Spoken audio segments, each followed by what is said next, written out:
beautiful story that we get to create. I sit down with creatives, their journey is told. Through my platform, their stories unfold. It's a muddy life where we get deep, telling our journey we heal. What we do with the cards we're handed in life's deal. It's not always fair, and sometimes the days get tough. Sometimes along the way the journey gets rough.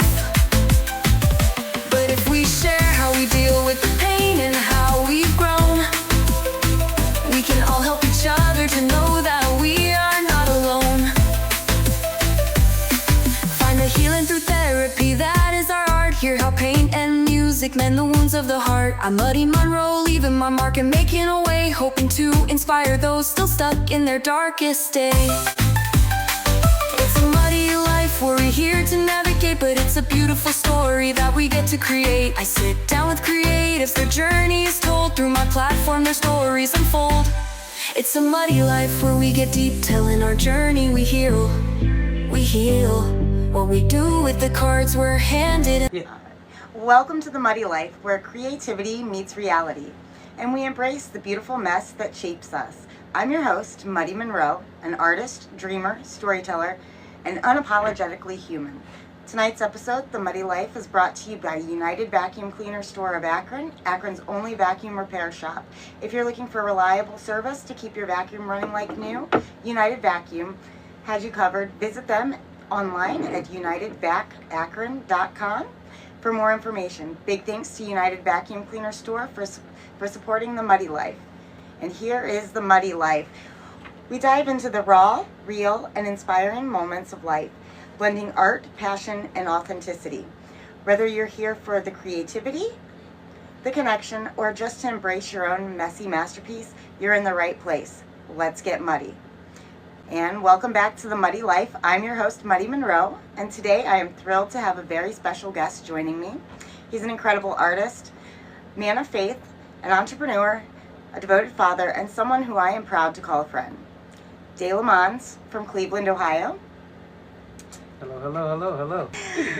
Before we dive into the heart of this conversation, let me set the stage. I first met Dalo in an elevator back in 2021.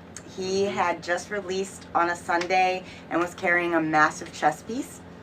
And when I asked about it, he told me that he collects one for every achievement of his career. That moment kind of stuck with me, and it inspired me to create a custom piece of art for him. A blend of his music, faith, and those symbolic chess pieces. And then there's the unforgettable photo of us being abducted by aliens. So J-Lo, welcome to the show. Thank you for having me. And by the way, I did not collect a whole chessboard, even though I wanted to. Why not? Because I got broke. and you never, it's kind of a good thing too, because I didn't realize how many achievements I have until you go and try to put money behind every single achievement. Oh. And yeah, I probably would have had I would have had half the board at this point. But yeah, I got to about 3 pieces, and then I was like, I don't even know where to put these things. I need to get a house before I can get a whole chess set my size. I was at a resort in Puerto Rico a couple years ago, and they have like outside like this giant chessboard that you can actually like play. Oh, yeah. There's one in Beachwood Mall. Oh, really? Yeah, Beachwood Place. I take my my kids there every now and then. I taught my son how to play, and he learned in one. All I had to do was teach him once, and he just. I can play checkers. Steven can play, but I don't know. I guess it's one of those things I've never tried to learn. Mm-hmm. But I don't know. I'll be honest. It was always like that thing when I was growing up. It was like the nerd thing, and now I'm like it's the smart people. You know what I mean? But so let's start with that moment in the elevator. Tell us more about your chess piece collection. I didn't know. I guess you already did. I'm sorry. Well, you know what? Let's talk about what they symbolize. Your journey and your achievements. So going back to that moment though, like obviously we know now that you don't do that anymore. But what did inspire you to use chess pieces as like a metaphor for your career? So, well, let me first say that I'm not always good at like celebrating the moments. I'm so used to hitting the achievement and then like moving on, So it was something that, first of all, symbolically, it was something that was to force me to stop and smell the roses. But chess specifically for me was because I realized that what I'm doing is all about strategy, especially in music. Like, it's all about strategy. And it's not that I struggle with the strategy that's currently there. It's just I struggle with my creativity fighting against the strategy that's there. So, we're asked to be creative in order to promote it on a platform that's ran by a robot. Right. You get what I mean? So this robot is like, okay, I see your creativity, but you got to do it in this fashion in order for me to push it. So, the algorithm itself. So, yeah. So, but it's all music is all about strategy. Music business is all about strategy. And that was my way of trying to kind of put myself in that mode, Yeah. I mean, I really feel like it's the entertainment business as a whole is all about like the strategy, and sometimes it's not always what you want to do, like morally or anything, but you're kind of put in a position to where you're forced to kind of pick with what you believe in and what you're kind of told, hey, this is what's going to work. So On a Sunday was kind of a big hit for you. Mm-hmm. I found love on a Sunday. I found love on a Sunday.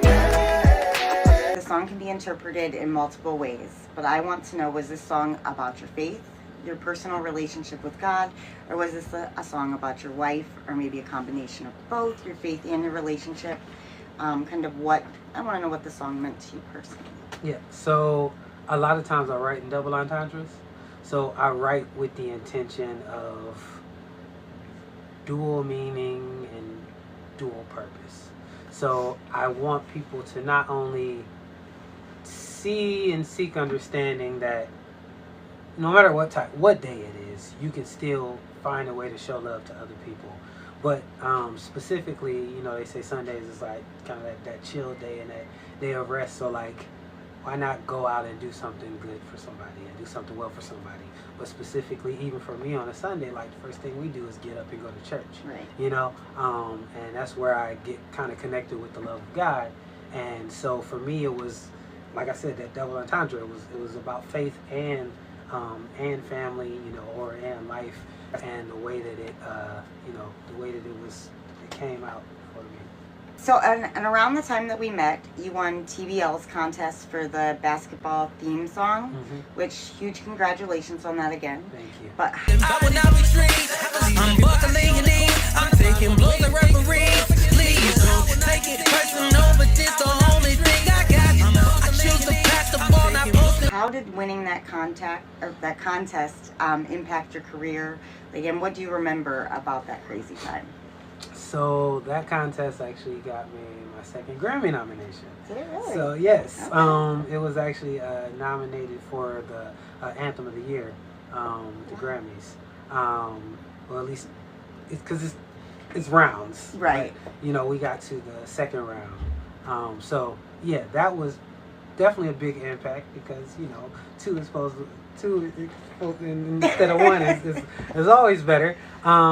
But even more so, the connections that I got through it, it was literally like 70-something teams a part of the TBL nationwide. So they all were playing that song, and I actually got to go to, out of the 72 teams, I got to go about to 15 of them. 15 of those stadiums and perform for their halftime shows. And I still have those connections. So Now, do they still use that as their theme song?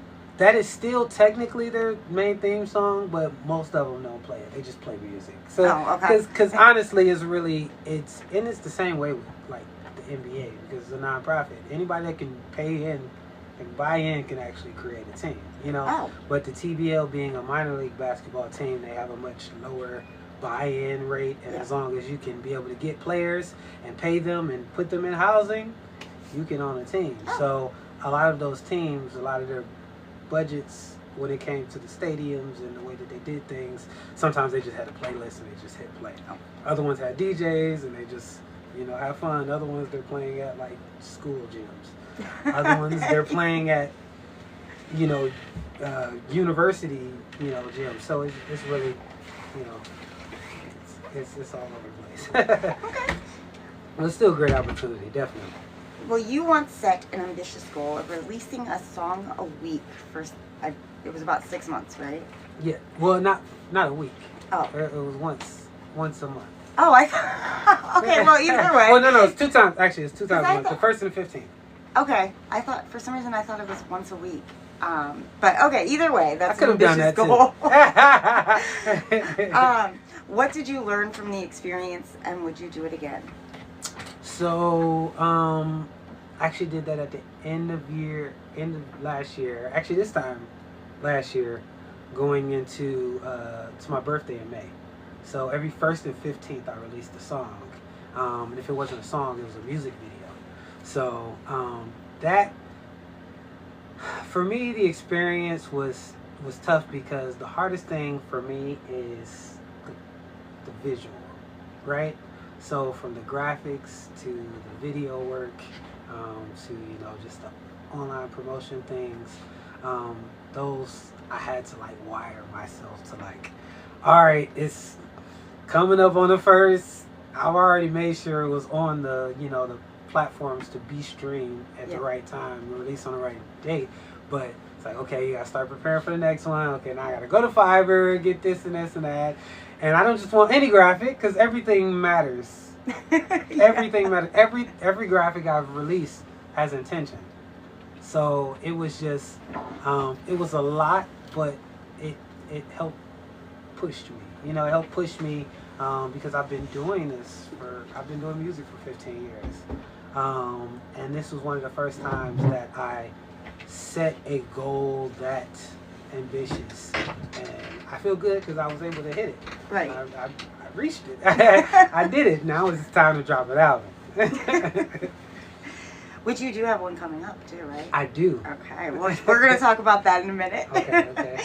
Now I want to talk about the Sip and Pink collaboration with your wife. Okay. Because anybody who knows you knows it is no secret that you have found a love that most can only dream of. And you've been with your wife for many years now, and you have some little offspring running around. Yeah. But you know, you still make songs about your wife, and you can tell like you're still completely in love with her. Mm-hmm. You know, you can tell when you look at her that you see she is the most beautiful woman that you have ever laid your eyes on. Yeah. So are you still shocked that she fell in love with you? You know, I don't know, man. No, I am, because, you know, everybody knows their own flaws. So a lot of times when you look in the mirror, you're not looking at how good you look. You're looking at what's wrong. So when you're thinking about somebody else and them staying with you, and now we've been married 14 years, like, it's like, I look in the mirror, it's like, you like all this flaw? You know, like, you like this whole flaw? And she's stuck with you through, because you said music's been 15 years. Yes. So she's been there. She has been there. But I am very excited that, you know, it's still a passionate relationship, and we can do certain things like the, you know, R&B paint and sip, and our worlds can collide, because, you know, very often when you have a passion and your partner has a passion, you might support theirs, they might support yours, but oftentimes you don't get to like collaborate your passions together unless it's the exact same thing, you know. So right. And sometimes, especially with, you know, the more of like the music side of it and everything, sometimes that kind of has a downfall in relationships because of jealousies and insecurities you know, all of that. So what is the secret to a fairy tale love like yours? You have to both keep learning each other constantly, because when my brother died, it was a change in me. When we had children, it was a change in both of us. When my mother moved to another state, it was a change. When her father died, it was a change. When she went back to college after we had kids, and now I'm like doing more at home, it was a change because I don't like getting up early. You know, like it's all, when I got into corporate and I woke up at 6 o'clock in the morning when I'm used to staying up till 6 o'clock in the morning. It was a change. Your attitude change, your mood change, your outlook on life changes. And as long as you both fight to keep trying to learn each other throughout those changes and not trying to force each other back either. Because you're like, oh, you used to be skinny.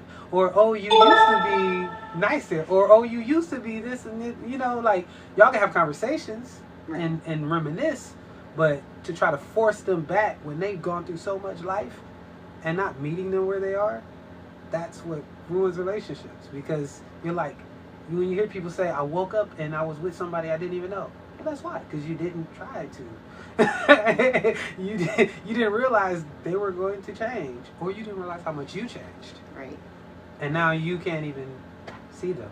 And if you're not kind of talking through that and everything, you guys both might be making changes that are kind of going in different directions, and you don't realize it until, you know, you guys are worlds apart now. Yeah, or you might have like some hidden ambitions that it wasn't intentionally hidden, but it was like, you know, I realized I always wanted to do, I don't know, skydiving. I want to be a skydiving instructor, but I said it when I was 8, and I never said it again, you know. But for some reason, now that you're 38 and you just go back to this desire again, and now you're like, who are you? Like, you want to just jump from planes and risk your life? That's what they call a midlife crisis.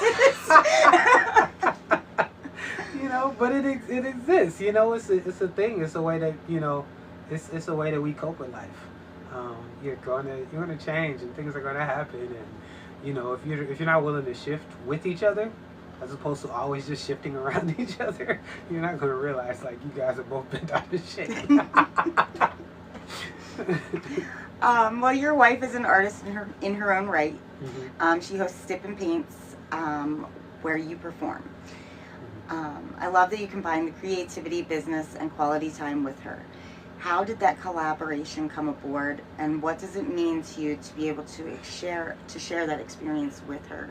Because I always feel like, you know, a lot of times she was, when it came, you know, to this kind of stuff, she was more supporting you, and then this is something where you get to kind of support her and, you know, her art. Yeah. So like I said, the same, like she would, you know, come to the shows and be there, like, hey, I'm gonna hold the camera, and you know, I'm gonna push aside all those unnecessarily close women by the stage, and I need to be the closest, you know. She would be that for me, but even more so, like, you know, when she's doing her painting tips, you know, I would come to them, and she does more than just painting tips, but you know, that's the most outright thing she does. When she doing painting tips, I, you know, support those, but I was just like, man, like, we created this system in which there's an actual overarching company in our house. We have a corporation, and then our corporation owns our businesses. Okay. So I was like, why don't we like do something under the thought of that? Like this, it's called the Warren Collective. Like the Warren Collective, like putting things together, because the vision is eventually will also, ideas and ambitions that our kids have, they'll also add to that collaboration too, you know? Just kind of fall under an umbrella. Yeah, like my son wants to sell lemonade, you know, like we can have a paint and sip and a lemonade stand there, you know, like something as simple as that still allows us to all come together and get close. And then I get to bring in all my favorite people. Right. You know, I have an artist named Lillian Ruffin, who's actually one of the engineers here as well.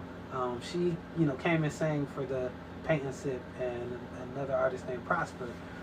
He sang for the Paint and Sip as well. So like I get to put together this like my dream playlist of other artists, you know, and you know, then we got to make sure we're not too loud, you know. Why? Because we don't want to outshine the painting going on. Because I know a lot of times people are like, shh, I'm painting, you know, like, or shh, I'm drawing something, like I'm in my mind, you know. But you know, so we're still trying to find balance with it. But I think it's been beautiful lately. Like we've only done it twice, but like both times packed houses and. Yeah, I showed up to the one and there was nowhere to sit. I'm just like, now, if someone, because you do these mainly in the Akron area, is that where they've been? Or currently, you, okay. Yeah, currently. So, if somebody wanted to get more information about when you guys are going to do your next one, how would they do that? Just direct contact. And how is I've that? never been out of I've never been out of contact. DaLomonze, DaLomonze, on all platforms. You can DM me. My direct line, not my personal, but my direct line is 440-390-3256. Did you just give out your phone? DaLo.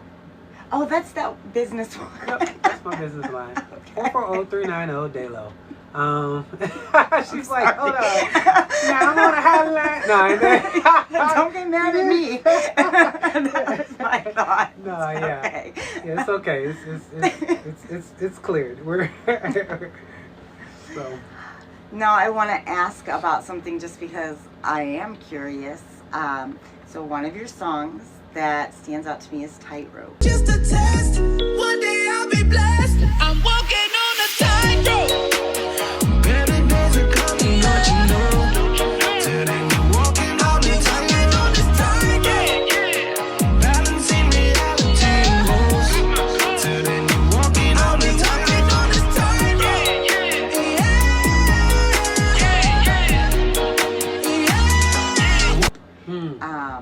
How can you share the story behind it and what inspired you to write it?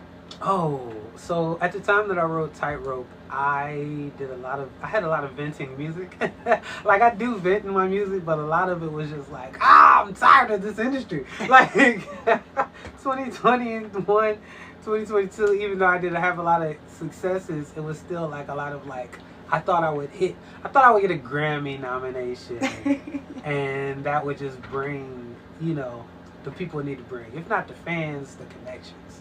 And that would just bring, you know, the people it need to bring. If not the fans, the connections. And it didn't. You know, like even when I talked to friends that got signed, they would get signed to a label and then that label would do nothing. That label would say, you're signed now, go and tell people. Yep. And let's see what you do with that. And then when something happens with that, then we'll decide if you did enough for us to put some money behind you in order to do something. It's like, I thought the point of you signing is so that there's, you know, that those things will happen, but no. Anyways, Tightrope was one of those things where you're chasing, you're constantly like trying to figure out how to balance yourself between reality and delusion. I've Like, been there a few times. Yeah, let's be honest. Like every idea is a delusion until you like really make it happen. Right. So like we're like this delusional reality we have and actual reality, and we have to figure out how to not let this one fall apart because we really think this can happen. We really think this can happen, but we know we owe bills. So you gotta work enough to make sure the bills are paid and you have enough time for the delusion. You know, so it's a tightrope. It's And literally not a tightrope. falling into that insane asylum on the way. Exactly. So it's literally it's a tightrope. It's not something that you're gonna just stumble upon. Like you have to work it. Now, what's funny is the reason why the song is called Tightrope and we came up with the hook was I actually was challenging myself to create songs in an hour on TikTok Live.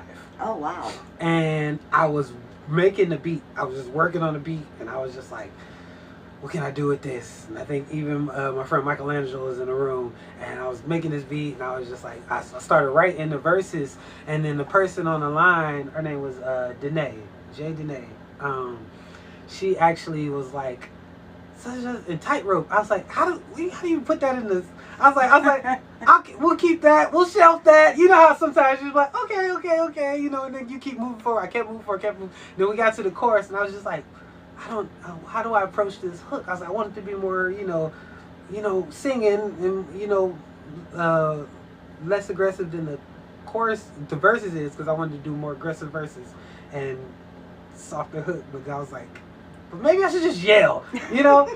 And then I was like, fine, tightrope. Okay, what you want to say? I'll be walking on this tightrope. And it was like, yeah, actually, yes, that's a good idea. Let's do that. And I was like, that actually sounds good. Let me work it. So we worked it, and I actually put her as one of the writers on the track. Did you? Yes. And she was just a fan I got her from email. TikTok? Yeah, she was just somebody who was watching cool. from TikTok. I got her information. You know, I put her for streaming royalties for the song as well. So I make sure everybody's there. Just do, even if you're in the room online, you know, it's still there. Just do.